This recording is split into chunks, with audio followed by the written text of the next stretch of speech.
What's going on, guys? I am great and so happy to be with you this morning. I want you to think about this. We are 1 week away from Beach Week. I hope you're as amped as I am. I hope you're as excited as I am. Whether that's you going as a student, whether that's your son or daughter going, maybe a grandchild, or maybe just you're watching these and you have no involvement in our student ministry, but you go to Concord. You're a member here. Man, I'm excited for you to hear some of these devotions. Here's some ways that you can be praying for us, for our leaders, for our students. Today, I got just a few verses for you. We're going to be in Mark chapter 1. Mark chapter 1. Mark's one of my favorite books of the Bible. The author, Mark himself, just lays it all out. He lays it out in a very real and plain way for you and I, that as believers we understand the writing, but we also just see Jesus who he is. He's just a dude who has real emotions. And there's times in Mark that are just funny, where Jesus just makes these proclamations and these statements. But we're in Mark today, chapter 1. Read along with me. Very early in the morning, while it was still dark, he got up, went out, and made his way to a deserted place. And there he was praying. Simon and his companions searched for him. And when they found him, they said, "Everyone is looking for you." And he, being Jesus, said to them, "Let's go on to the neighboring villages, so that I may preach there too. This is why I have come."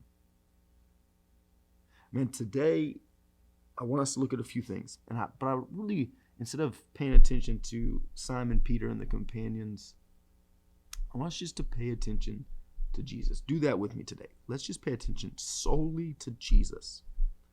A few questions I have for you. So Jesus is right here. He's spending time with his Father. Where is he doing it? If you answered in a deserted place, you're completely correct. So he's by himself. Second question, when does Jesus do it? Ding, ding, ding. You're correct again if you said very early in the morning. Very early in the morning. The very first words of verse 35, right? And then I also want you to see this. Why does Jesus do it?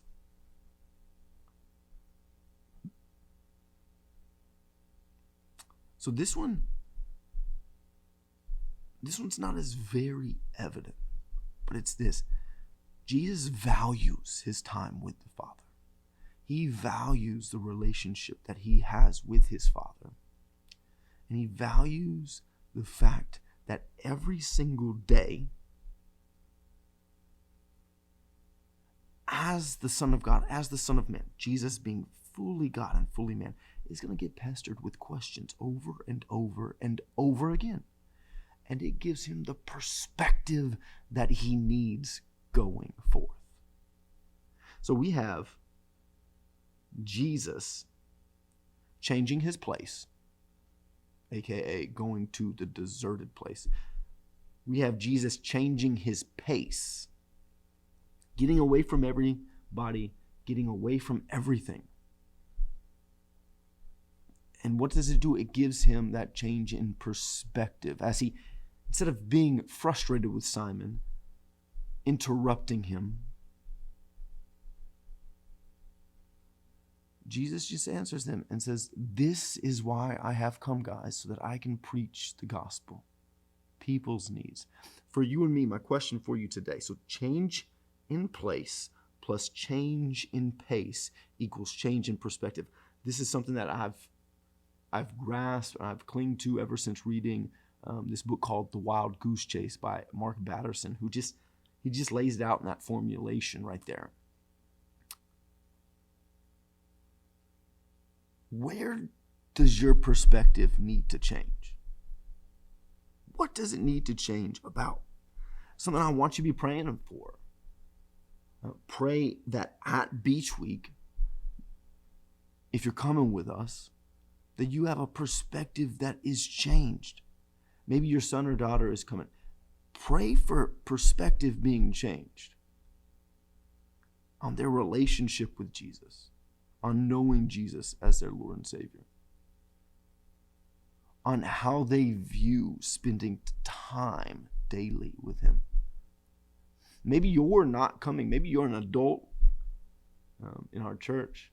Man, where does your perspective need to change? On a variety of issues. Economics, politics, biblical doctrine. And I challenge you this week. Change the place. Change your pace. Change your perspective. Thanks for being with us. I love you guys. And we'll see you next time.